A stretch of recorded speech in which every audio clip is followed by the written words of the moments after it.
الشيطان الرجيم.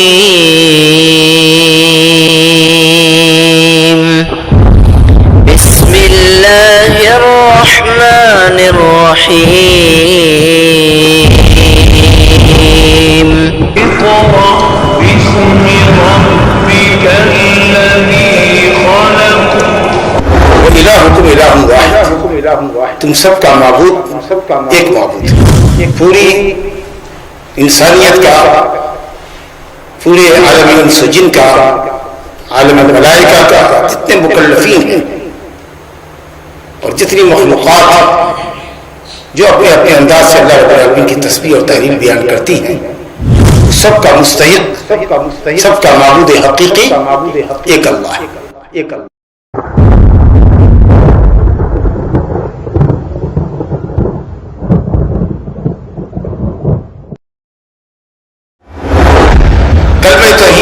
یہ دو ارکان ہے، لا الہ الا اللہ. صرف لا الہ یہ توحید نہیں ہے، صرف الا اللہ یہ توحید نہیں ہے. جب تک کہ آپ لا الہ الا اللہ ایک ساتھ رکھیں. ومن أحسن قولا ممن دعا إلى الله وعمل صالحا وقال إنني من المسلمين.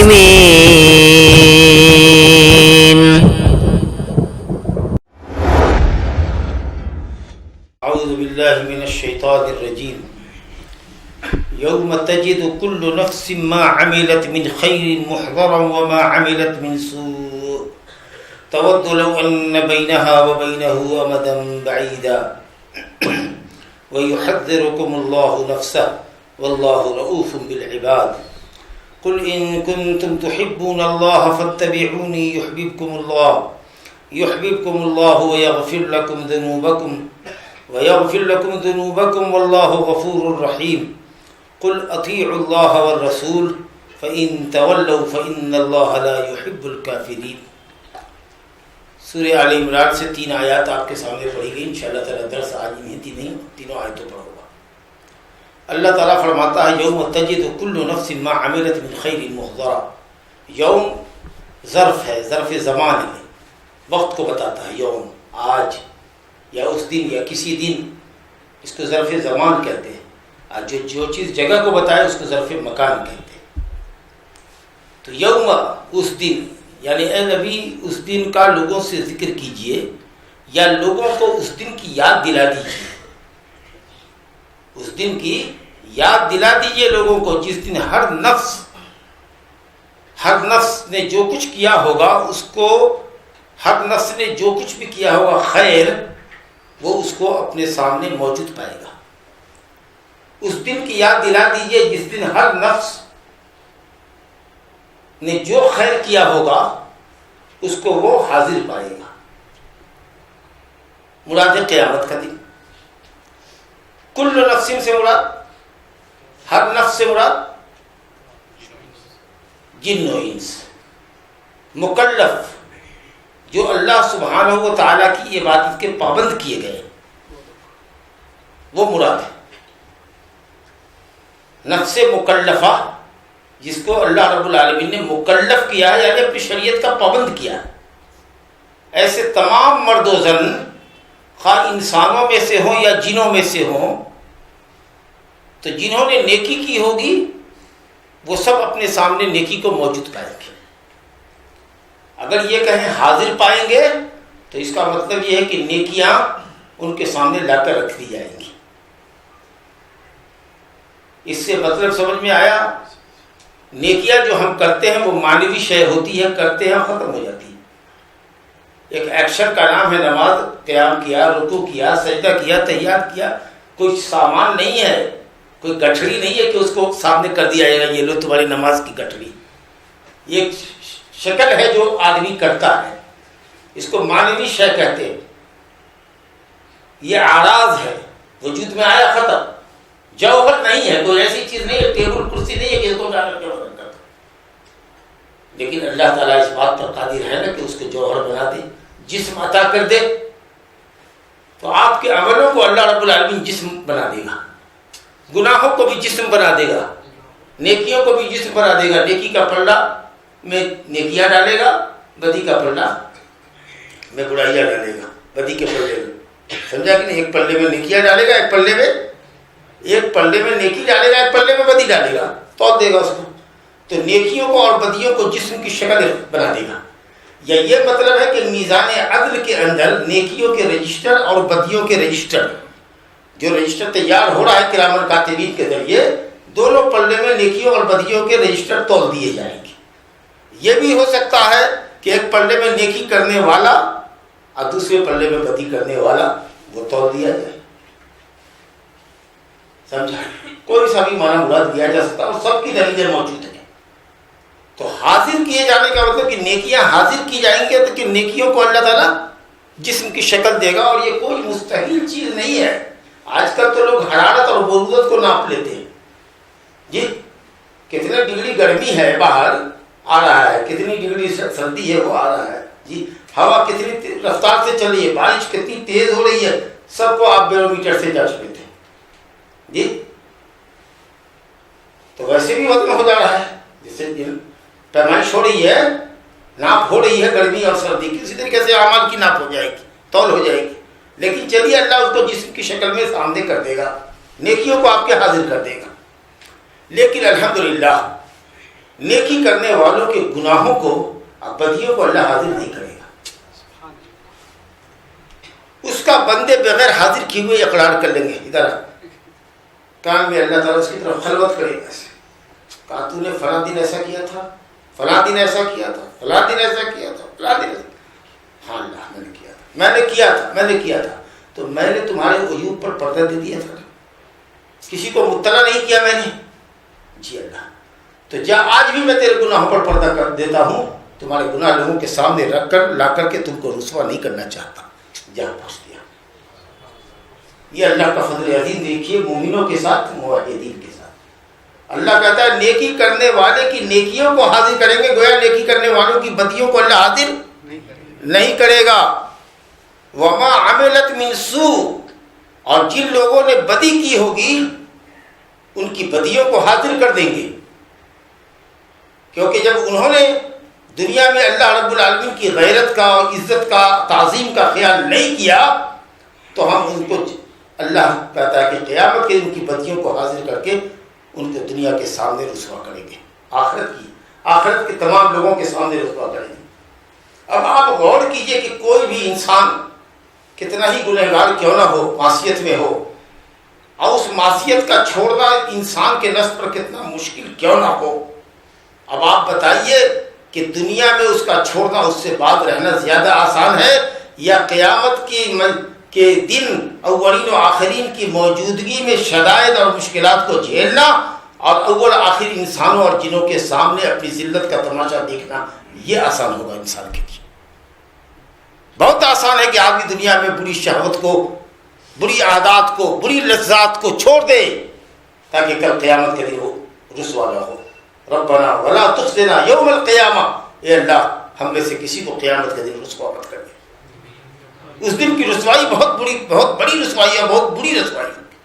اسے جس کے اندر جو عیب ہے، جو گناہ ہے، جس طرح کی بری عادت ہے، شراب کی ہو یا کوئی زناکاری کا رسیہ ہے، کوئی سودخور ہے یا کسی طرح کی کوئی بات ہے، آج اس کو توبہ کر لے۔ اگر نفس پر بوجھل بھی پڑ رہا ہے تو کچھ اپنے آپ سے جہاد کر لو، لیکن قیامت کے دن آپ پر صبر کرنا، قیامت کے دن ذلت برداشت کرنا، یہ بہت ٹف کام ہوگا، بہت مشکل ہوگا۔ لیکن ہائے رے انسان، مرد ہو یا عورت، اپنے ظلم اور اپنی جہالت کی وجہ سے اس کی آنکھوں کے سامنے صرف اس کا حاضر ہے، ابھی کیا کر رہا ہے، ابھی کی جو لذت ہے وہ اس کے سامنے ہے، معال اور انجام پر اس کی نظر نہیں ہے کہ کل قیامت کے دن کتنی رسوائی سے اس کا واسطہ ہوگا۔ آج کو دیکھ رہا ہے، آج کے فائدے کو دیکھ رہا ہے، آج کی لذت کو دیکھ رہا ہے، کل کے نقصان کو، کل کی تکلیف کو نہیں دیکھ رہا۔ وما عملت من سوء تود لو ان بینها وبینه ابدا بعیدا، اور تب ایسے نفس، ایسے لوگ جو پاپ کے رسیہ ہیں، جب ان کے سامنے ان کی برائی لائی جائے گی، ان کے عیوب بیان کیے جائیں گے، ان کے گناہ ان کے سامنے کیے جائیں گے، جو ذلت اور رسوائی دیکھیں گے تو مارے حسرت کے، مارے ندامت کے وہ یہ کہیں گے کہ کاش ہمارے درمیان اور اس گناہ کے درمیان بہت دوری ہوتی، کاش ہم نے یہ گناہ کیا ہی نہ ہوتا، اور تمنا کریں گے کاش وہ مٹی ہو گئے ہوتے، کاش وہ مٹی ہو گئے ہوتے۔ یوم یود الذین کفروا وعصوا الرسول لو تسوی بهم الارض، کفار اور مشرکین اور گناہ کرنے والے قیامت کے دن اپنی ذلت و رسوائی کو دیکھیں گے تو کہیں گے کہ کاش میں زمین میں مٹی ہو گیا ہوتا، مل گیا ہوتا، اس دن کی ذلت کو دیکھنے سے پہلے میرا وجود ختم ہو گیا ہوتا، یا لیتنی کنت ترابا، کاش میں مٹی ہو گیا ہوتا۔ اللہ تعالیٰ اس دن کی ذلت و رسوائی سے بچائے، اور اس دن کی ذلت و رسوائی سے بچنے کے لیے گناہوں کو، شہوتوں کو اور لذتوں کو چھوڑیے۔ وَيُحَذِّرُكُمُ اللَّهُ نَفْسَهُ، اللہ تم کو اپنی ذات سے ڈراتا ہے، اللہ سے لڑو، اس کے عذاب سے لڑو۔ وَاللَّهُ رَءُوفٌ بِالْعِبَادِ، اللہ اپنے بندوں پر بہت مہربان ہے، انتہائی درجہ مہربان کو رؤوف کہتے ہیں، رحیم تو کہتے ہیں مہربان کو، بہت مہربان، لیکن بہت مہربان میں بھی بہت مہربان جو رافت کہتے ہیں، جس کے اندر نرمی ہو، پیار ہو، اپنے بندوں سے بہت محبت کرتا ہے وہ، اسی لیے تم کو تمہارے عواقب سے اور انجام سے آگاہ کرتا ہے اور تم کو ڈراتا ہے۔ یہ اس کی رافت اور رحمت ہے۔ کوئی یہ کہہ سکتا ہے کہ اللہ تم کو اپنے آپ سے ڈراتا ہے تو آیت کو ختم کرنا چاہیے کہ واللہ شدید العقاب، اللہ اپنے آپ سے تم کو ڈراتا ہے کیونکہ اللہ سخت عذاب والا ہے۔ لیکن اس نے کہا نہیں، واللہ رؤوف بالعباد، مومن ہو یا کافر، متقی ہو کہ فاجر، سب کے لیے اللہ بہت رؤوف ہے۔ اس کی رافت ہی کا یہ نتیجہ ہے، اس کے پیار اور اس کی رحمت ہی کا یہ نتیجہ ہے کہ تم کو تمہارے انجام سے باخبر کر رہا ہے، اپنے عذاب کی ہولناکی سے آگاہ کر رہا ہے، جیسے کوئی باپ اپنے بیٹے کو ڈرائے کہ دیکھو اگر تمہارا یہی حال رہا اور اسی طریقے سے پڑھنے سے بھاگتے پھرتے رہے تو تم دیکھ لینا کہ تم فیل ہو جاؤ گے۔ یہ باپ کی شدت ہے کہ باپ کی رافت ہے؟ جناب رؤوف صاحب، یہ رافت ہے، رؤوف سے رافت ہے، رافت مصدر، رؤوف فعول کا وزن پر ہے، بہت بڑا مہربان۔ اللہ کا نام بھی رؤوف، بندے کا بھی نام رؤوف ہو سکتا ہے، اور نبی صلی اللہ علیہ وسلم کو بھی کہا کہ آپ رؤوف الرحیم ہیں، نبی صلی اللہ علیہ وسلم کی بھی صفت ہے۔ لیکن اللہ کی رحمت و رافت کا کیا کہنا، نبی کی رحمت و رافت کا کیا کہنا، رؤوف خیر صاحب کی رافت کا کیا کہنا، آپ میں کہ ہر کسی کی اپنی رافت کا کیا کہنا، ہر شخص کے اپنے اپنے پیمانے ہیں رافت کے۔ لیکن جو اللہ کی رافت ہے، جو اس کی شدت شدید رحمت ہے، انتہائی پیار اور نرمی والی جو رحمت ہوتی ہے، اس کو رافت کہتے ہیں۔ تو یہ اس کی رافت ہی کا نتیجہ ہے، اس کے پیار کا نتیجہ ہے، اس کی رحمت کا نتیجہ ہے کہ وہ آپ کو آپ کے انجام سے باخبر کر رہا ہے تاکہ آپ اپنی اس کی قیامت کی تیاری کریں۔ چلیے، ایک آیت کا مفہوم ہوا۔ آگے اللہ تعالیٰ فرماتا ہے قل ان کنتم تحبون اللہ، کہہ دیجئے، میں نے کل ہی آپ سے بتایا تھا کہ جہاں جہاں قل آتا ہے اس کا یہ کہ بطور خاص اس کا اہتمام کیجیے، کیونکہ یہ بڑی اہم چیز ہے جس کے متعلق اسپیشلی آپ کو آرڈر کیا جا رہا ہے کہ آپ کہیے، ورنہ ہر چیز کو تو کہنا ہی ہے۔ دین اور شریعت کی ہر بات کے پہنچانے کے تو آپ شرعاً مکلف ہیں ہی، لیکن خاص طریقے سے کہا جا رہا ہے یہ بات کہیے، یہ بات کہی کر مطلب کہ یہ بات بہت اہم ہے۔ کیا؟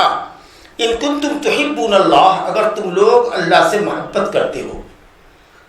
بعض سلف نے کہا کہ یہ آیت آیت المحنہ ہے، آیت الامتحان والابتلاء ہے، یہ آزمائش کی آیت ہے، یہ ایک ترازو ہے، یہ ایک کسوٹی ہے جس پر ہر اس شخص کو تولا اور پرکھا جا سکتا ہے جو اللہ سے محبت کا دعوے دار ہو۔ خواہ وہ یہود اور نصارہ ہو جو یہ کہتے تھے نحن ابناء اللہ واحباؤہ، ہم اللہ کے بیٹے اور محبوب ہیں، سمجھا؟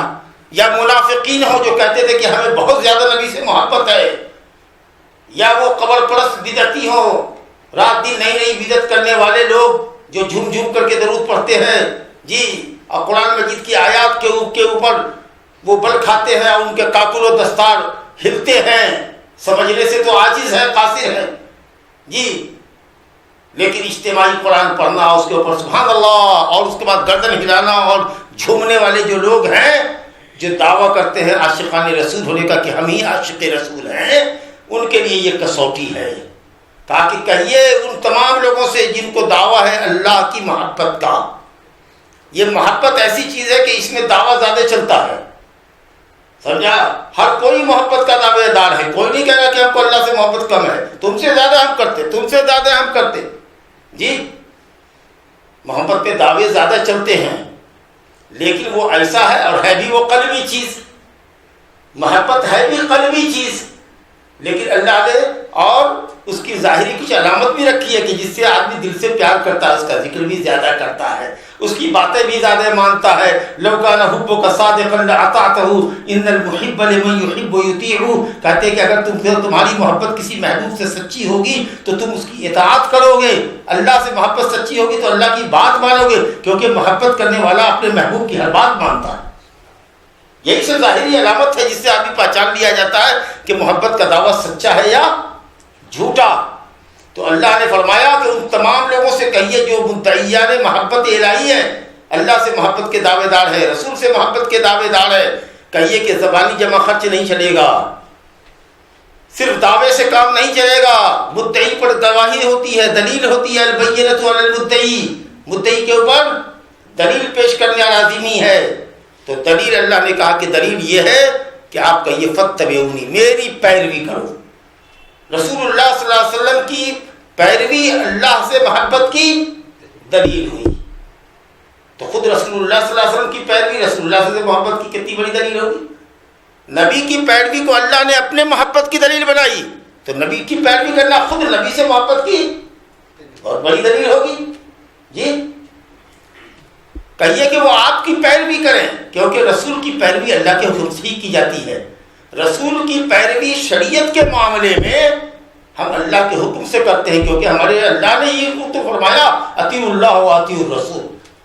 اللہ ہی نے تو فرمایا من یطیع الرسول فقد اطاع اللہ. جس نے رسول کی بات مان لی بلا چونے چرا، اس نے اللہ کی بات مان لی، کیونکہ رسول دین میں کچھ نہیں کرتا. یہ قرآن بھی ہم کو رسول کے ذریعے ہی ملا، اور قرآن مجید کی تفسیر اور اس کی تبیین و تشریح حدیث بھی ہم کو رسول اللہ صلی اللہ علیہ وسلم کے ذریعے ہی ملی. تو کہا گیا کہ نبی کی پیروی کرنا اللہ سے محبت کی دلیل ہے. اب جو جتنا پیروکار ہوگا نبی صلی اللہ علیہ وسلم کا، وہ اتنا زیادہ محبت کے دعوے میں اللہ سے محبت کا دعویٰ ہو یا رسول اللہ صلی اللہ علیہ وسلم سے محبت کا دعویٰ ہو، اس دعوے میں وہ اتنا سچا ہوگا. اور جتنی پیروی کم ہوگی اس کی، اسی قدر اس کی محبت کچی ہوگی، کم ہوگی، پکی محبت نہیں ہوگی. ہے نا کسوٹی؟ اسی کسوٹی پر ہم سب اپنے آپ کو بھی تولیں کہ اگر اللہ سے اور رسول سے محبت کا دعویٰ ہے تو ہم دیکھیں کہ نبی صلی اللہ علیہ وسلم کی پیروی ہماری زندگی میں کتنی، ہمارا عقیدہ کیسا ہے.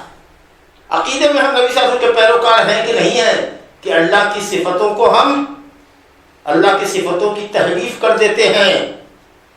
اللہ سے محبت کی بات آتی ہے تو اللہ سے محبت نہیں، اللہ سے کون محبت کر سکتا ہے؟ اللہ سے کے ثواب کی محبت ہے، اور اللہ تم سے محبت کرتا. کہا کہ اللہ کائے کو محبت کرے گا بندے سے؟ ثواب عطا کر دے گا. جی تم مزدور ہو، تم کو مزدوری مل جائے گی. اللہ کہیں کسی سے محبت کرتا ہے؟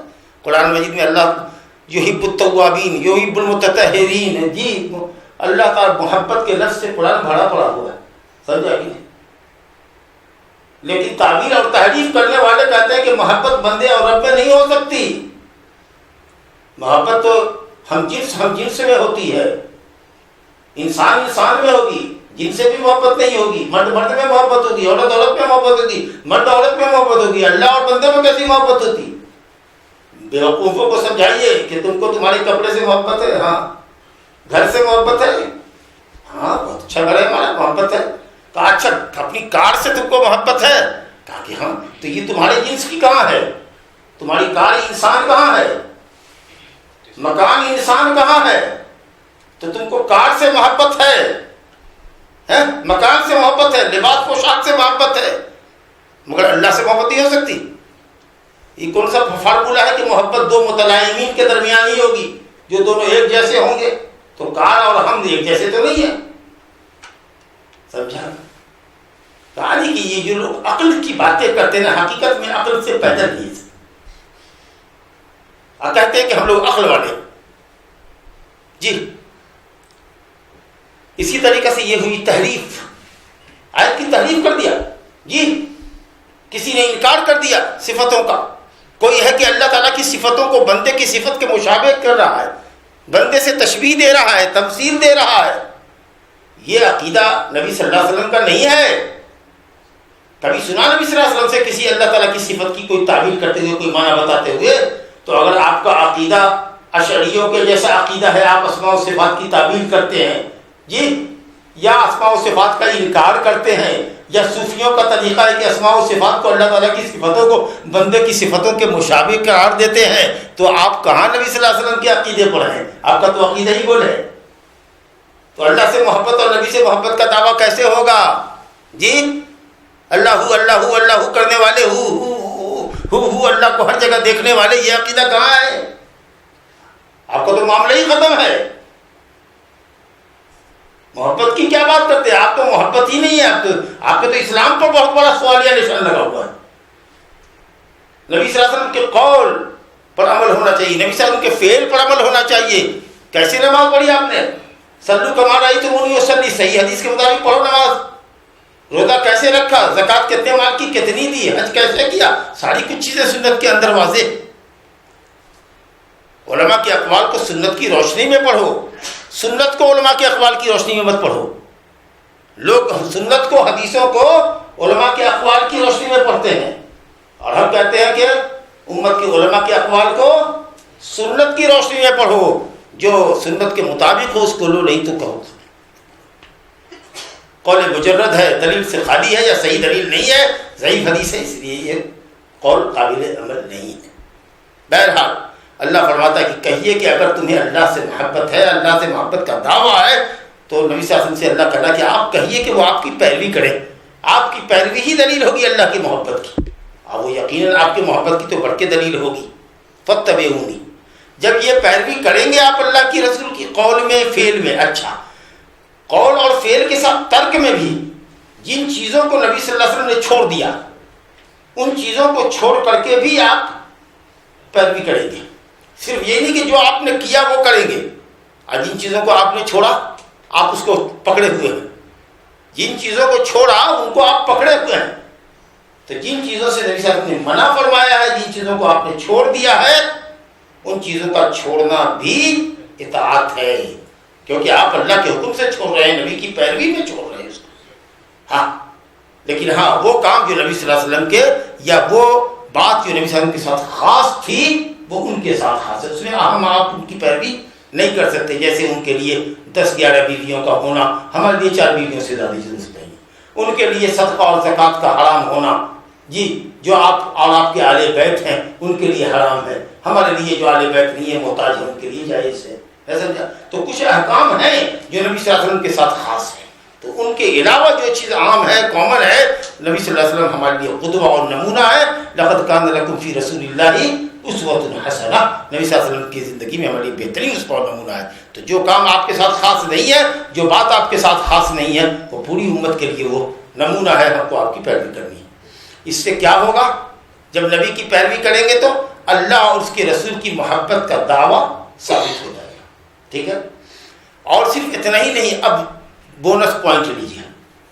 کہا اللہ تعالیٰ نے یحببکم اللہ، پہلا فائدہ یہ ملے گا کہ اللہ آپ سے محبت کرے گا. ابھی تک دعویٰ آپ کو تھا کہ آپ کو اللہ سے محبت ہے، تو اللہ نے کہا اس سے محبت ہے تم کو، تو میری محبت کا ثبوت یہ دو، میرے نبی کی پیروی کر لو، نبی کی پیروی کر کے دے دو. چلو نبی کی جب پیروی آپ نے کر لی تو اللہ رب العالمین اب آپ کو اس کا بدلہ یہ دے رہا ہے. آپ کا دعویٰ ثابت ہو گیا اور آپ بدلہ میں یہ دے رہا ہے یحببکم اللہ، اللہ تم سے محبت کرے گا. اچھا بتائیے، کمال یہ ہے کہ ہم کسی سے محبت کریں یا کوئی ہم سے محبت کرے؟ ہم محب بنے کہ محبوب بنے؟ کس کا مقام اونچا ہوتا ہے، محب کا یا محبوب کا؟ محبوب کا مقام اونچا ہوتا ہے. اسی لیے کہا، بعض علماء کا سلف کا قول ہے لیس الشأن ان تحب، کمال یہ نہیں ہے کہ تم کسی سے محبت کرو، کمال یہ ہے کہ تم سے کوئی محبت کرے.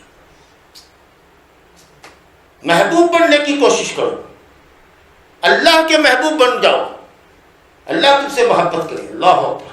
معلوم ہوا کہ دو طرفی محبت ہے. ہم جب اللہ سے محبت کرتے ہیں، اور اللہ کی محبت نبی کی پیروی ہے. جب نبی کی پیروی کیا تو اللہ سے محبت ہے. اللہ کی ذات سے محبت ہے تو اللہ کی ذات سے محبت ہے، اور اللہ تعالیٰ کی انعام و اکرام کی وجہ سے اس سے محبت ہے. اس کی اتنی انعامات اکرامات ہیں جن کو ہم گن نہیں سکتے.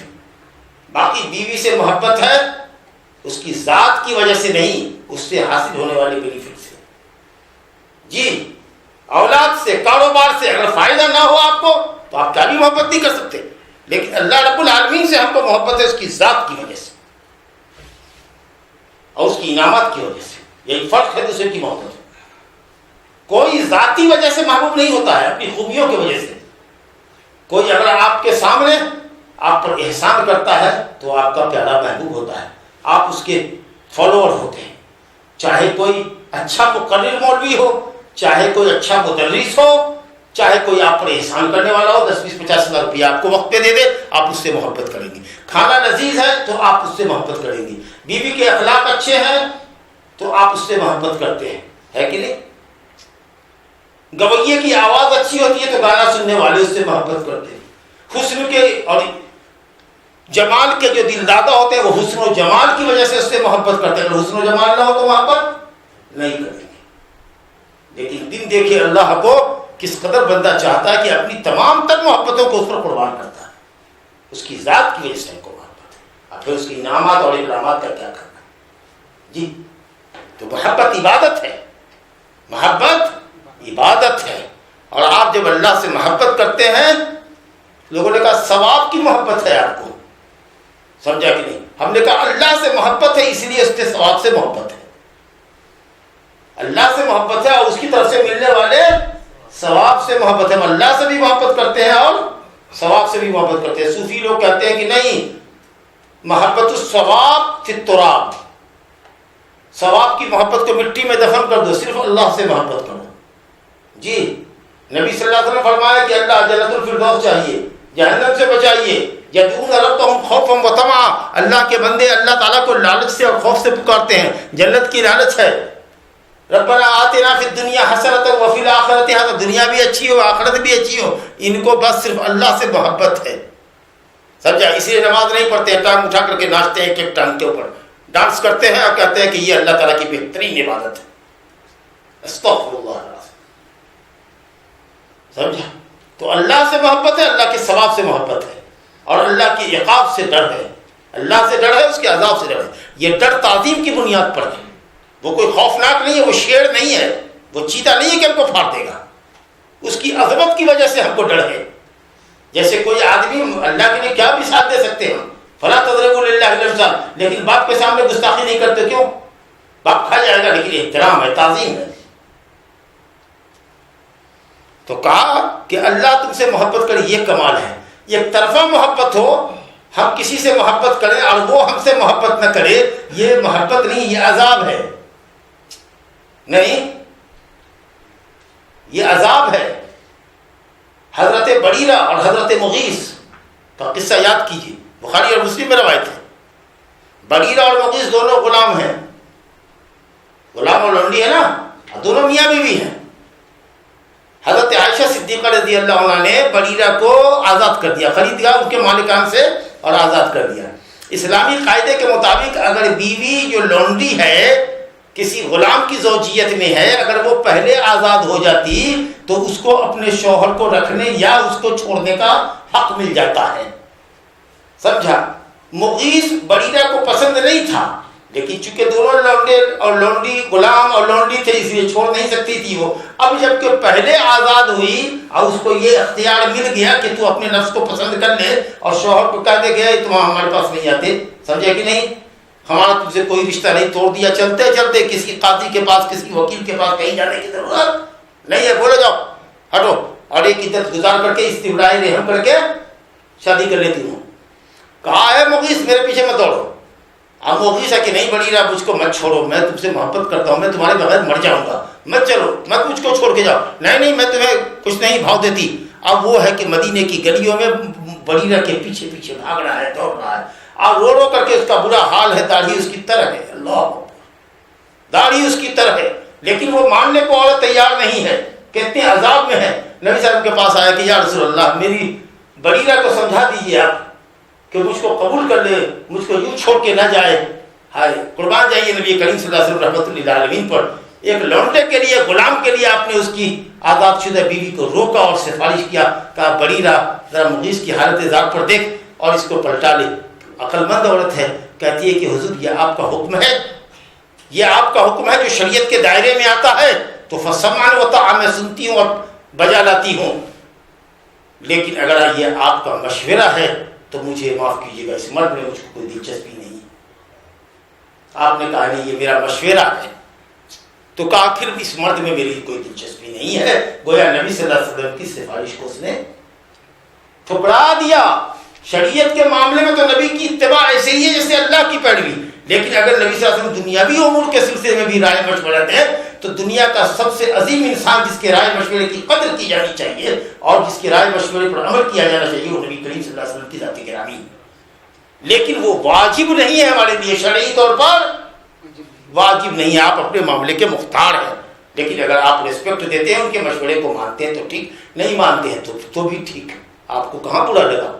صحابہ کرام کو آپ نے فرمایا جو لوگ کھجور میں تعبیر کرتے تھے، نر کھجور کو مادہ کھجور کے ساتھ ملا کر کے باندھ دیتے تاکہ فصل اچھی آئے گی اور کھجور کی فصلیں اچھی آئے گی، دانے بڑے بڑے آئیں گے، تو آپ نے کہا کہ کیا کرتے ہو، اس سے کیا ہوگا، جتنا اللہ کو پیداوار دینا ہے دے گا ہی، یہ نر اور مادہ کھجور کو ملا کر کے کیا اسے باندھ کر کے رکھتے ہو ایک ساتھ، جس کو تعبیر نخل کہتے ہیں۔ تو کہا اچھا ٹھیک ہے آپ کہتے ہیں تو چھوڑ دیتے ہیں۔ اب ان لوگوں نے چھوڑا تو اس سال فصل ایک دم نہیں آئی یا کم آئی، اور آیا بھی تو بالکل ردی قسم کا کھجور آیا، سمجھا کہ نہیں؟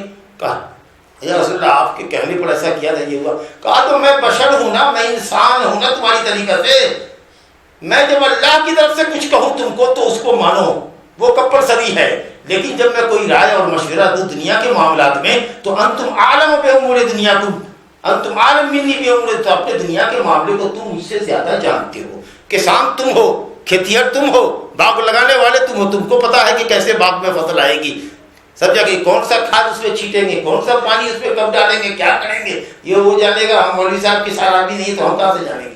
اگر ہمارے کہنے پر کسان عمل کرے تو معلوم ہے ان کی کھیتی برباد ہو جائے گی، سمجھا کہ نہیں؟ اور ہر وہ آدمی جو دوسرے سبجیکٹ میں قدم ڈالتا ہے جو اس کا سبجیکٹ نہیں ہے تو اس کو ایسے ہی ٹھوکر لگتی ہے۔ جس کو قرآن حدیث کا علم نہیں ہے، ادھر ادھر سے کچھ پڑھ دیا اور وہ مسئلہ چھانٹنے لگا تو دیکھیے گا کہ وہ ہر قدم پر ٹھوکر کھائے گا، کیونکہ اس کو میدان نہیں ہوگا۔ بہرحال تو کہا دیکھا نا مغیث کے لیے کتنا عذاب تھا، ایک طرفہ پیارا، ایک طرفہ محبت، کتنا عذاب تھا۔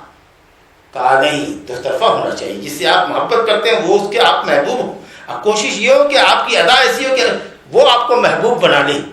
تو اگر آپ نبی صلی اللہ علیہ وسلم کی پیروی کریں گے تو اللہ رب العالمین آپ کو اپنا محبوب بنا لے گا۔ اللہ اکبر۔ وَيَغْفِرْ لَكُمْ ذُنُوبَكُمْ، دوسرا فائدہ یہ ہوگا کہ آپ کے گناہوں کو مٹا دے گا۔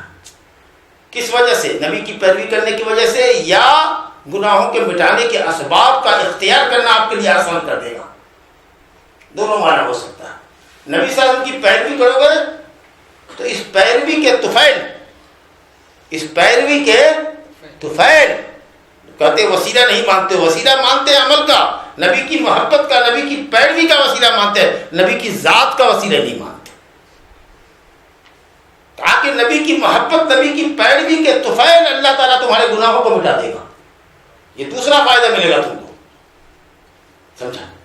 یا یہ کرے گا کہ تمہارے لیے مغفرت ذنوب کے، گناہوں کی مغفرت کے اسباب مہیا کر دے گا۔ ابھی گناہ چھوڑنا مشکل ہے لیکن تمہارے دل کو نرم کر دے گا اور تمہارے دل میں گناہوں سے نفرت دے دے گا، یہاں تک کہ تم نیکی کی طرف مائل ہوگے، اللہ تعالیٰ سے توبہ کرو گے، یہ حالات پیدا کر دے گا اللہ تعالیٰ اس اتباع اور پیروی کے نتیجے میں۔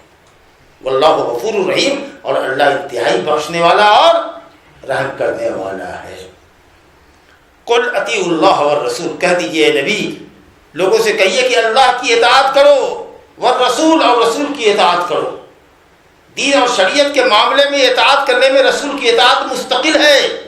اگر یہ کوئی یہ کہے کہ میں انہی حدیثوں کو مانوں گا جو قرآن مجید کے عین مطابق ہوگی، قرآن کے معنی اور مفہوم کے مطابق ہوگی، ادروائز حدیثوں کو نہیں مانوں گا، نبی صلی اللہ علیہ وسلم کی انہی باتوں کو مانوں گا جو بات قرآن میں منشنڈ ہوگی، تب مانیں گے، نہیں تو نہیں مانیں گے۔ تب پھر اطیعوا الرسول کا کیا مطلب ہوا؟ تو اطیعوا اللہ ہی ہوا۔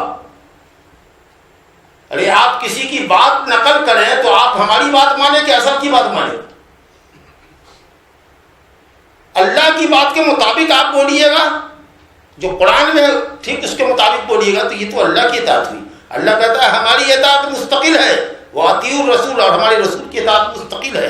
کیا مطلب؟ جو بات قرآن مجید میں نہیں بھی ہے مگر تمہارے رسول نے کہا ہے اس کی اتباع واجب ہے، کیونکہ خود رسول کی پیروی کا اللہ نے قرآن میں حکم جو دے دیا، وَأَطِیعُوا الرَّسُولَ جو کہہ دیا، اور یہ جو کہہ دیا وَمَا آتَاكُمُ الرَّسُولُ فَخُذُوهُ وَمَا نَهَاكُمْ عَنْهُ فَانتَهُوا، رسول جو کچھ دے دے اس کو لے لو، اور جس چیز سے روکے اس سے رک جاؤ۔ کہتے ہیں یہ تو مال فے کی تقسیم میں تھا، تو مال فے کی تقسیم میں جو بغیر لڑے بھی آیا تھا بنو نذیر کا مال، اس کو تقسیم دینے میں جس کو جتنا دے لے لو، اور دین کے معاملے میں دے تو نہ لو۔ یعنی دیکھیے بیوقوف کیسے بناتے ہیں، کہتے ہیں یہ آیت تو مال کی تقسیم کے بارے میں ہے کہ نبی صلی اللہ علیہ وسلم جو کچھ دے اس کو لے لو، اور جو نہ دے نہ لو، چھوڑ دو۔ تو ہم یہ کہتے ہیں آپ سے کہ ٹھیک ہے مال ہی کی تقسیم میں ہے، لیکن آپ لوگ تو قیاس کے قائل ہیں، یہ تو قیاس جلی ہے کہ جب مال جتنا دے وہ لے لو، نہ دے تو صبر کرو۔ تو جن باتوں کو دین کی بات سمجھ کے دیں ان کو تو لپک کے لے لو، بڑھ کے لے لو، کیونکہ وہ تو آخرت کی چیزیں ہیں، دنیا آخرت کا فائدہ ہے۔ مال لینے میں پیروی ہے اور دین لینے میں پیروی نہیں ہے، اور ماں کا کلمہ عام ہے، وما آتاکم، جو کچھ بھی دے، مال دے کے علم دے کہ قانون دے کے حکم دے، اس کو لو۔ اللہ اکبر۔ تو رسول اللہ صلی اللہ علیہ وسلم کی پیروی مستقل ہے، اللہ کی پیروی مستقل ہے، رسول اللہ صلی اللہ علیہ وسلم کی پیروی مستقل ہے۔ قرآن حجت ہے، حدیث صحیح حجت ہے، سمجھا کہ کیونکہ قرآن مجید کے اندر اتنی تفصیل کہاں، نمازوں کی تفصیل کہاں ملے گی آپ کو، زکوٰۃ کی تفصیل کہاں ملے گی، حج کے مسائل کہاں ملیں گے جی، اور بھی دوسرے حلت و حرمت کے مسائل کہاں ملیں گے، تمام چیزیں دی تو ٹیکسٹ بک ہے جی۔ اور دیکھیے حدیث کی کتابوں کو جمع کیجیے تو پوری الماری بھر جائے گی، پورا گھر بھر جائے گا جی۔ تو ٹیکسٹ بک اتنی موٹی کہیں ہوتی ہے دنیا میں، جو بھی ٹیکسٹ بک ہوتی ہے وہ مختصر ہوتی ہے، اس کی تشریح جس کے اوپر قرآن اترتا ہے، جس پر آسمانی کتاب اترتی ہے وہ اس کی کرتا ہے، اس کی تشریح کرتا ہے۔ تو اس طریقے سے قرآن کو حجت ماننا اور حدیث کا انکار کرنا در حقیقت قرآن مجید کا انکار کرنا، ایسا آدمی دائرۂ اسلام سے خارج ہے۔ تو کہا گیا کہ اللہ کی اطاعت کرو اور رسول کی اطاعت بلا چونو چرا، چاہے اس کی حکمت اور لاجک تم کو سمجھ میں آئے کہ نہ آئے، بس اللہ کا حکم ہے، رسول کا حکم ہے، آمنا وصدقنا۔ تو ان تولوا، اور اگر اس کے بعد بھی لوگ روگردانی کریں اللہ کی باتوں سے، رسول کی باتوں سے، تو آپ بتائیے کہ کیا وہ آدمی مسلمان رہ جاتا ہے؟ کافر ہو جائے گا۔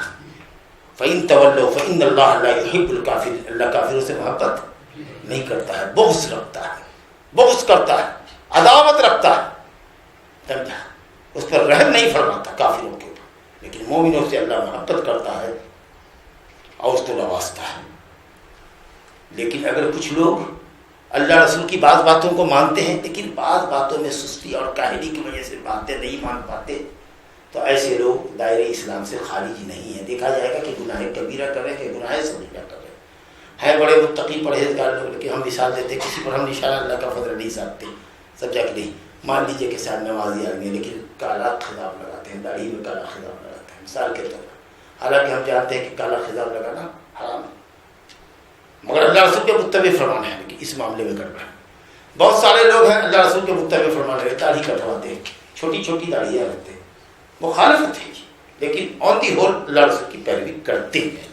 بعض مسائل کے اندر وہ پیروکار اللہ کے رسول دیے تو وہ دائرۂ اسلام سے خارج نہیں ہوں گے، اور یہ دیکھا جائے گا کہ یہ مخالفت جو ہو رہی ہے آپ کی طرف سے یہ کیسی مخالفت ہے۔ اگر گناہ کبیرہ کے دائرے میں ہے تو وہ گناہ کبیرہ ہے، اگر صغیرہ کے دائرے میں ہے تو صغیرہ ہے، سمجھا کہ نہیں؟ بہرحال لیکن کیوں کہے کہ مجھے رسول سے محبت ہی نہیں ہے، نعوذ باللہ، تو دائرۂ اسلام سے خارج ہے نا۔ لیکن نبی سے محبت ہے، لیکن بیوی جب کچھ کہتی ہے اور وہ شریعت کے خلاف ہوتا ہے تو بیوی کی محبت اس وقت غالب ہو جائے، اچھا چلو تم کہتی ہو تو کر لیتے، اچھا بعد میں معافی مانگ لیں گے اللہ تعالیٰ سے، تو اس وقت بیوی کی محبت نبی کی محبت پر غالب ہو گئی، تو تم کو کافر تو نہیں کہیں گے لیکن فاسق کے دائرے میں چلے جاؤ گے، گنہگار ہو جاؤ گے، مومن عاصی بن جاؤ گے، اس لیے اللہ اور اس کے رسول کی محبت سب پر غالب ہو جائے۔ بہرحال تو یہ محبت کی آیت تھی، اتباع اور پیروی کی آیت تھی، اور نبی صلی اللہ علیہ وسلم کے صحابہ کرام، خلفائے راشدین اور صحابہ کرام ہمارے لیے بہترین نمونہ، ان کی زندگی میں دیکھیے اطاعت اور اتباع کیسی تھی۔ بہت سے واقعات ہیں، ہم واقعات کی دنیا میں آپ کو گھمانا نہیں چاہتے ہیں، محبت رسول، اتباع رسول کے عنوان پر علماء کی بہت سی تقریریں آپ نے سنی ہوگی. 2-4 مثالیں آپ کے سامنے پیش کرتا ہوں. یہ دیکھیے کہ نبی صلی اللہ علیہ وسلم نے ایک مرتبہ شروع میں انگوٹھی پہنی سونے کی، سمجھا؟ سونا جب حرام نہیں تھا تو سونے کی انگوٹھی پہنی. اب دیکھو نبی صلی اللہ علیہ وسلم نے انگوٹھی پہنی تو صحابہ کرام نے بھی سونے کی انگوٹھیاں بنوا لی، سمجھا؟ اس کے بعد آپ نے ایک دن نکال کر کے اس کو پھینک دیا، کہا کہ سونا مردوں کے لیے حرام، میں سونے کو اور ریشم کو مردوں کے لیے حرام کرتا ہوں. تمام صحابہ نے پھینک دیا، اتار دیا، سمجھے؟ ایک صحابی کے ہاتھ میں سونے کی انگوٹھی آپ نے دیکھا، آپ لپک کر کے جھپٹ کر کے اس کے ہاتھ سے انگوٹھی کھینچا اور آپ نے پھینک دیا. صحابہ مجلس میں کہتے رہے کہ جاؤ اپنی انگوٹھی لے لو، بیش قیمتی ہے، مالیت ہے، بیچ دو گے، بیوی کو دے دو گے، کسی کو کہو گے؟ کہا نہیں، اس انگوٹھی کو نبی صلی اللہ علیہ وسلم نکال کے پھینک دیا، اپن اس کو چھوئے کے بھی نہیں اس کو. جی کئی ایک واقعات ہیں. بیٹی کے باپ سے مانگا، جلیبیب نام کا آدمی ہے، بدصورت ہے، کالا کلوٹھا، تو وہ اپنی بیٹی سے اس کا بھی یاد ہے نا مشہور واقعہ. کہا سے جلیبیب کے بارے میں، اچھا ٹھیک ہے، تو بیوی سے رائے کریں گے. بات بنا کے نکل گئے. بیوی سے کہا کہ نبی صلی اللہ علیہ وسلم ایسا ذکر کر رہے تھے کہ جلیبیب انصاری سے بیاہ کر لو. تو بیوی نے کہا کہ جلیبیب سے کیا وہ ان کا بیٹا لگتا ہے؟ دیکھیے انداز کتنا ہے، پورا اشمئزاز، ایک دم پریشان ہو کر کے، اریٹیٹ ہو کر کے کہہ رہی ہے کہ کیا ان کا بیٹا لگتا ہے؟ ارے نہیں کرتے، جلیبیب سے، اتنے بدصورت آدمی سے بیٹی کی شادی کرتے ہیں. جلیبیب وہاں موجود ہے، یا یہ کہ جلیبیب کو بھیجا کہ جاؤ، تو کہے گا کہ مولوی صاحب نے بھیجا ہے فلاں کے پاس کہ اپنی بیٹی سے ہمارا رشتہ کر دو، نہیں صاحب نے بھیجا. اور یہ دونوں میاں بیوی ایک دوسرے کی صورت دیکھ رہے ہیں، اور وہ بندہ نکل گیا وہاں سے، سمجھ گیا کہ دونوں میاں بیوی میں ٹوئننگ نہیں ہو رہی ہے ہماری شادی کے سلسلے میں. لڑکی اندر سے جواب دے رہی ہے، علی الرجل، اس آدمی کو ہمارے پاس بھیجو. ہم یہاں نبی صلی اللہ علیہ وسلم، آپ لوگ نبی صلی اللہ علیہ وسلم کے فیصلے کو، ان کے حکم کو ٹھکرا رہے ہیں، یہ کیا کر رہے ہیں؟ میں پردہ ہٹاتی ہوں، آپ مجھ کو دیکھ لیجیے، اور اگر آپ نہیں دیکھیے گا، بغیر دیکھے ہوئے جائیے گا تو میں آپ کے سامنے آ جاؤں گی. اور کہا کہ شادی کرا دو ہماری. اور شادی کیا صاحب، اور اس کے بعد ہی غزوے میں گئے اور 7 آدمیوں کو مار کر کے وہ مرے، سمجھا کہ نہیں؟ اور اس کے بعد جو مال غنیمت ملا وہ ان کو ملا. اس کے بعد وہ پھر اپنا عدت گزار کر کے کہیں شادی کر لی. تو اس طرح کی پیروی کا نتیجہ ہے. نبی کریم صلی اللہ علیہ وسلم نماز پڑھنے کو کھڑے ہوئے ایک مرتبہ، مشہور حدیث ہے، جوتے میں پہلے ہی جیسے اللہ اکبر تکبیر کیا تھا کہ جبریل امین آئے اور انہوں نے آپ سے کہا کہ آپ کے جوتے میں گندگی لگی ہوئی ہے، تو آپ نے جوتے کو نکال کے بائیں طرف کر دیا. اللہ اکبر. تمام صحابہ جو جوتے میں نماز پڑھ رہے تھے، سب نے اپنے اپنے جوتے سب نے دھڑ اپنے جوتے نکالنا شروع کر دیے. صحابہ سے پوچھا کہ تم لوگوں کو کس چیز نے ابھارا، مجبور کیا جوتا نکالو؟ کہا ہم نے آپ کو دیکھا جوتا کھولتے ہوئے، ہم نے کوئی جوتا کھول رہے. اب بتائیے فعل کے اندر بھی، قول کی بات تو بڑی ہوتی ہے، فعل کے اندر بھی کہا ارے بھائی جبریل آ کر کے بولے کہ آپ کے جوتے میں گندگی لگی ہے تو میں نے نکال دیا. تم لوگوں کے ساتھ تو ایسی بات نہیں تھی. اور پھر فرمایا کہ جب آیا کرو تو مسجد کے دروازے پر دیکھ لیا کرو جوتے کے تلے کو، اگر اس میں گندگی لگی ہوئی ہو تو زمین پہ رگڑ دو، مٹی سے مل دو، اس کو جھاڑ دو، پاک ہو گیا، پھر اسی پہ نماز پڑھو. جائز ہے، لیکن ایک تو جوتے میں نماز پڑھنے کا جواز ہے، اور اس مصلی کے اوپر آؤ گے تو تھوڑا سا یہ اس کے ڈرٹی ہونے کا بھی معاملہ ہے. تو بھلائی حاصل کی جائے کہ مضرت کو دور کیا جائے، کیا کرنا چاہیے؟ بھلائی حاصل کرنا اور تکلیف دور کرنے میں اگر ٹکراؤ ہو تو کس کو ترجیح دینا چاہیے؟ نہیں، تکلیف دور پہلے کرو. ٹی بی کا کیڑا بدن میں ہے تو ٹونک کی گولی کھانے سے پہلے ٹی بی کی دوا کھاؤ، کیڑا مارو، اس کے بعد جو ٹونک کھاؤ گے تو بدن میں طاقت ہوگی. نہیں تو جو بھی طاقت کی دوا کھاتے جاؤ گے وہ سب ٹی بی کا کیڑا چڑھتا چلا جائے گا. نہیں بجھا؟ التخلیہ قبل التحلیہ کہاوت ہے عربی کی کہ پہلے عیب سے پاک ہو، اس کے بعد بناؤ سنگاڑ کرو. سمجھا؟ درء المفاسد اولی من جلب المصلحہ، مفسدت کو دور کرنا مصلحت حاصل کرنے سے مقدم ہے. پہلے مفسدت کو دور کرو، فساد کو دور کرو. بہرحال سب نے ایسا کر دیا. اسی طریقے سے حضرت عبداللہ بن عمر کی مشہور حدیث مسلم میں اس کی اصل آئی ہے، اور بھی کتب کے اندر ہے. حضرت عبداللہ بن عمر نے کہا کہ دیکھو نبی صلی اللہ علیہ وسلم نے فرمایا ہے کہ کوئی اپنی بیوی کو مسجد جانے سے نہ روکے. البتہ گھر افضل ہے، گھر میں نماز پڑھنا عورتوں کے لیے افضل ہے، لیکن اگر وہ آتی ہیں اور بناؤ سنگار کر کے نہیں آتی، خوشبو وغیرہ لگا کے نہیں آتی، پورے پردے کے ساتھ آتی ہیں تو آ سکتی ہے، ان کو نہ روکو۔ تو حضرت عبداللہ بن عمر کے ایک بیٹے نے کہا کہ میں تو روک دوں گا، اپنی بیوی کو نہیں جانے دوں گا، سمجھا کہ نہیں، ورنہ وہ دھوکے کا ذریعہ بن جائے گی اور شک اور شبہ کا ماحول بن جائے گا۔ کہا کہ ہم کہتے ہیں کہ نبی صلی اللہ علیہ وسلم نے کہا مت روکو، اور تو کہتا ہے کہ روکیں گے، سمجھا کہ نہیں۔ اتنی بری گالی دی کہ حضرت عبداللہ بن عمر نے کبھی بیٹے کو ایسی گالی نہیں دی۔ اور کیا گالی دی؟ دوسری حدیث میں موجود ہے کہ اللہ کی لعنت ہو تم پر، اللہ کی لعنت ہو تم پر، پھٹکار ہو اللہ کی۔ وما کلمہ ابن عمر حتی مات، جب تک زندہ رہی ابن عمر نے کبھی بیٹے سے بات نہیں کیا۔ میں کہوں رسول اللہ کی حدیث ہے، تو اپنی ٹانگ اڑاتا ہے، بیوی پر شک کرتا ہے تو جا اپنی بیوی کے ساتھ لے کر کے مسجد کو جا کرو، جانے کو رکھتی ہے۔ حضرت عمر بن خطاب بڑے غیرت مند تھے، چاہتے نہیں تھے کہ کوئی ان کی بیوی کو دیکھے۔ اس غیرت کو یاد کر کے نبی صلی اللہ علیہ وسلم نے شب معراج میں یا عالم مثال میں جو حضرت عمر کے محل پہ گھسنا چاہا تو دیکھا کہ ایک عورت محل میں وضو کر رہی ہے، تو معلوم کہ عمر کی ہونے والی بیوی ہے یہ، تو واپس آ گئے۔ کہا کہ حضرت عمر کو شاید پسند نہیں آ گیا کہ میری بیوی کو دیکھ لیا۔ حضرت عمر رونے لگے کہ یا رسول اللہ کیا میں آپ پر غیرت کروں گا؟ تو لوگ کہتے تھے حضرت عمر کی بیوی کو تم کیوں آتی ہو مسجد میں، تمہارا شوہر تو بالکل پسند نہیں کرتا۔ تو کہا تو وہ کیوں روک کیوں نہیں دیتے؟ کون کو روکتے؟ وہ جانتی تھی کہ روکنے کا ادھیکار نہیں ہے شریعت میں، وہ روک نہیں سکتے۔ تو یہ معاملہ تھا۔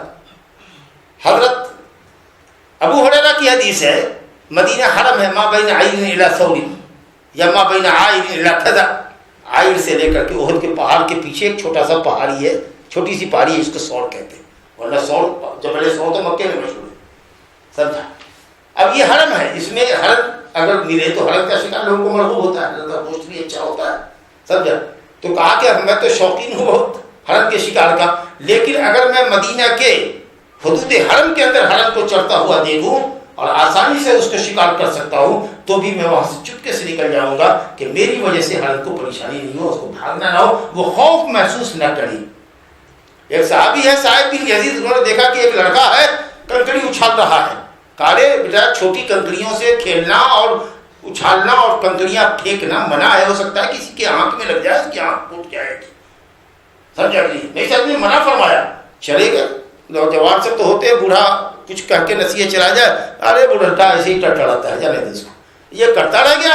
ادھر سے جو آئے تو دیکھا کہ اللہ حالیم پہلی کے طریقے سے یہ لڑا، پھر وہ مار رہا ہے اپنی کنکڑی پھینک رہا ہے۔ کہا تم کو میں نے کہا تھا فرمایا ہے کہ کنکڑی مت اچھالا کرو، منع کیا تھا، تم باز نہیں آئے نا، قسم اللہ کی اگر تو بیمار پڑے گا تو میں تیری عیادت کو نہیں جاؤں گا، تو مر گیا تو میں تیرے جنازے میں نہیں جاؤں گا۔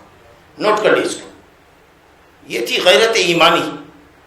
اور جب آیت اتر گئی یا ایھا الذین آمنوا لا ترفعوا اصواتکم فوق صوت النبی، اے ایمان والو نبی کی بات پر اپنی بات کو اونچی نہ کرو، تو حضرت عمر جیسا قداور صحابی، جی اتنا باروب صحابی، اتنی آہستہ سے مجلس رسول میں گفتگو کرتے تھے کہ نبی کریم صلی اللہ علیہ وسلم کو خود ہی ان کی طرف جھک کر کے استفہام کرنا پڑتا کہ کیا فرمایا، کیا کہا آپ نے، ذرا سا اور لاؤڈلی بولیے، جی، کیونکہ انہی کی اور ابو بکر صدیق کی گفتگو میں جو آواز گونجی تھی کہ اللہ کی طرف سے یہ ڈانٹ آ گئی، تو اب اتنی آہستگی سے گفتگو کرتے تھے کہ نہیں کو پوچھنا پڑتا تھا کہ کیا بولے آپ، پھر بولیے۔ صحابہ کرام دروازے پہ جاتے تھے تو ناخن سے انگلیوں سے، ہتھیلیوں سے نہیں، ناخن سے دروازے کو بجاتے تھے تاکہ تکلیف نہ ہو۔ اطاعت یہ ہے میرے بھائی، اور محبت کی کیا بات ہے دنیا کے اندر۔ عروہ بن مسعود ثقفی جو کافر ہے، اس میں صلح حدیبیہ کے موقع پر صحابہ کرام نے بھی اس دن محبت کی بھی اور عظمت کی بھی کیا مثال ثابت کی۔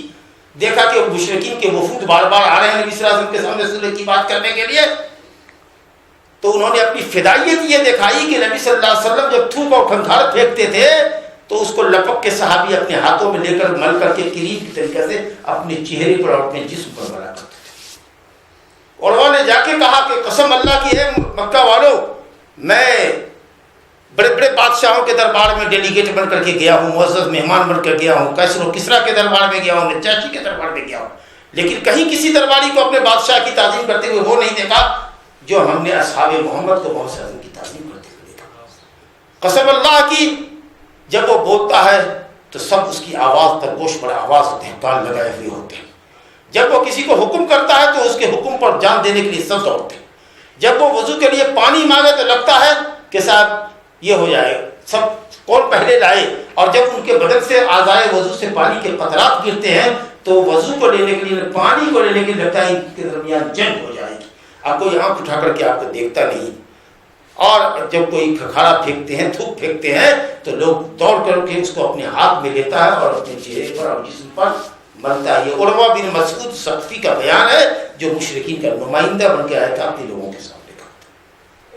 سمجھا کہ حضرت خبیب انصاری کا واقعہ معلوم ہے آپ کو؟ حضرت خبیب کا مکے میں لوگ لے گئے، اس کے باپ کو قتل کیا تھا بدر میں، کہا اچھا تم کو قتل کر دیا، سولی پر لٹکا رہے ہیں۔ آپ پوچھ رہے ہیں، ابو سفیان پوچھ رہے ہیں جو سب کافر تھے کہ خبیب یا زید ابن تسنا دونوں کے تعلق سے یہ واقعہ آیا، کیا تم پسند کرتے ہو کہ اس وقت تم کو چھوڑ دیتے یا تمہارے محمد کو سولی دیتے؟ کہا اچھا میری جان کے بدلے میں ان کی جان؟ ارے وہ جہاں کہیں بھی اپنے بستر پر بھی ہیں تو وہاں ان کے تلوے میں کانٹا چبھے یہ بھی ہم کو گوارا دی اپنے جان کے بدلے میں، اور تم کہتے کہ یہاں وہ ہوتے اور میں اپنے گھر میں ہوتا، وہ جہاں بھی ہیں ان کے تلوے میں کانٹا چبھے یہ بھی اپنے کو گوارا دی اپنی جان کے بدلے میں۔ تو کہتے ہیں ابو سفیان کہ جو محمد کے اصحاب میں تعظیم تھی محمد کے لیے، واللہ کسی کے اندر ہم نے وہ تعظیم نہیں دیکھی۔ جی اس کو عظمت کہتے ہیں۔ حضرت ام حبیبہ ہیں، نبی صلی اللہ علیہ وسلم کی بیوی ہیں، باپ ابو سفیان آیا ہے مدت صلح کے اندر مدینہ، ابھی کافر ہے، بیٹی سے گھر میں ملنے آیا ہے، بیٹی نے بستر لپیٹ دیا ہے، کہا باپ کو کہ ایسے ہی بغیر بستر کے بیٹھ جائیے۔ باپ نے کہا کہ کیا تیرا باپ اس بستر کے لائق نہیں ہے یا یہ بستر تیرے باپ کے لائق نہیں ہے؟ کہا کہ نہیں بابا، بات ایسی ہے کہ یہ بستر رسول کا ہے اور آپ کافر ہیں، مشرک ہیں، مشرک ناپاک ہوتا ہے، اس لیے آپ رسول کے بستر پر نہیں بیٹھ سکتے۔ اس سے بھی بڑی کوئی محبت کی مثال ہوگی؟ جان دی صحابہ کرام نے، ایک انصاریہ عورت ہے جنگ احد میں، اس کا باپ بیٹا بھائی سب شہید ہوا، وہ سب سے پوچھ رہی ہے تمہارا بیٹا کہانی ہے، بتاؤ محمد صلی اللہ علیہ وسلم کا کیا حال ہے، محمد صلی اللہ علیہ وسلم کا کیا حال ہے۔ اور جب میدان کارزار میں پہنچی ہے، نبی صلی اللہ علیہ وسلم پر نظر پڑی ہے، کپڑے کا ایک کنارہ پکڑ کے کہا کل مصیبت بعدک جلل، میں بھی اور باپ بھی، بھائی بھی، برادر بھی فدا، اے شہیدی تیرے ہوتے ہوئے کیا چیز ہے۔ یہ قربانی تھی محبت کی، عظمت کی ایک تو مثال نہیں ہے، مثالیں بڑی بڑی، لیکن سب سے بنیادی وجہ تعظیم کی اور محبت کی جو سب سے پہلی علامت ہے وہ علامت ہے اتباع اور پیروی۔ اتباع کے بعد ہی تعظیم ہے، اتباع کے بعد ہی کوئی اور چیز ہے آپ کی بیویوں سے محبت یہ ہو۔ ہم سب کچھ کریں، جھوم جھوم کر کے آپ کا نام لیں، آپ پر درود پڑھیں، لیکن آپ کی سنت سے ہم کو محبت نہ ہو، آپ کی پیروی سے ہم کو محبت نہ ہو، قسم اللہ کی یہ جھوٹی محبت ہے۔ میں اللہ تعالیٰ سے اپنے لیے اور سب کے لیے، پوری امت کے لیے دعا کرتا ہوں کہ اللہ تعالیٰ اپنی اور اپنے رسول کی سچی محبت جو آپ کی خالص اور سچی پیروی سے حاصل ہوگی، اللہ تعالیٰ ہمارے دلوں میں آپ کی سچی پیروی لگائے، اور بدعات اور خرافات سے اور غیر شرعی کاموں سے جو ثابت نہیں ہے قرآن و سنت میں، اللہ تعالیٰ ان کاموں سے، ان عقیدوں سے، ان اقوال سے، ان افعال سے اللہ تعالیٰ ہم سب کو محفوظ رکھے۔ انہ تعالیٰ سمیع کریم سمیع مجیب، صلی اللہ علیہ وسلم وبارک علی نبینا محمد و آلہ وصحبہ اجمعین۔